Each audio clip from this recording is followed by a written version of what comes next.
Heart Evangelista, ang usapin ng Nepo wife si Heart Evangelista, kilala bilang aktres, visual artist, style icon, at asawa ng Senate President Chis Escudero. Sa mata ng marami, isa siya sa pinakamagagandang mukha ng Philippine High Society. Ngunit kamakailan, binansagan siyang Nepo wife. Ano nga ba ang ibig sabihin nito, at makatarungan ba ang ganitong label? Ano ang Nepo wife? Ang salitang Nepo wife ay hango sa Nepo baby, isang term na tumutukoy sa mga anak ng celebrities o powerful figures na nagkakaroon ng advantage sa kanilang career. Nepo wife naman, ginagamit para ilarawan ng isang babae na sinasabing nakikinabang sa impluwensya o kapangyarihan ng kanyang asawa, ngunit paano ito nauugnay kay Heart Evangelista? Bago pa man siya ikinasal kay Chis Escudero noong 2015, matagal nang kilala si Heart, pumasok siya sa showbiz noong dekada 90, nagbida sa mga teleserye, at nagtagal bilang isa sa pinakakilalang leading ladies ng GMA at ABS-CBN.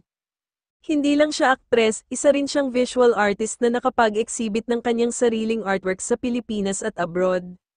Sa fashion world, nakilala siya bilang global style icon, lagi sa front row ng Dior, Chanel, at iba pang high fashion houses.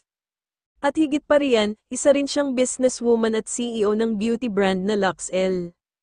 Ngunit sa kabila ng mga achievements na ito, may mga bumabatikos. Isang abogado, si Jesus Falses, ang nagtanong kung paano nasusustentuhan ni Heart ang kanyang marangyang lifestyle, mula sa mamahaling damit, jewelry, hanggang private jets, kung hindi siya lumilitaw sa listahan ng top taxpayers ng bansa. Dito nagsimulang sumibol ang usapan na baka siya ay isang Nepo wife o nakikinabang lamang sa political at financial influence ng kanyang asawa. Para sa kanyang mga taga-suporta, hindi patas ang bansag na Nepo wife. Ayon sa kanila, pinaghirapan ni Heart ang kanyang pangalan mula showbiz, sining, negosyo, at fashion. Ang kanyang global recognition ay hindi simpleng bunga lamang ng pagiging asawa ng isang senador, kundi bunga ng sariling talento, branding, at sipag. Sa huli, ang usapin tungkol kay Heart Evangelista ay sumasalamin sa mas malawak na tanong, gaano kalaki ang papel ng privilege at connection sa tagumpay? At kailan natin masasabi na ang isang tao ay umangat dahil sa sariling kakayahan, o dahil sa kapangyarihan ng mga tao sa paligid niya? Heart Evangelista, isang aktres, pintor, fashion icon, at asawa ng isang makapangyarihang politiko. Nepo wife ba siya, o isang babaeng pinanday ang sarili niyang landas? Sa huli, ang sagot ay nasa inyo.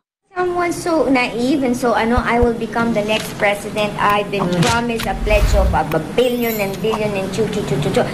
Hello, yung anak ko naman, di syempre naman, hello. Kilalang kilala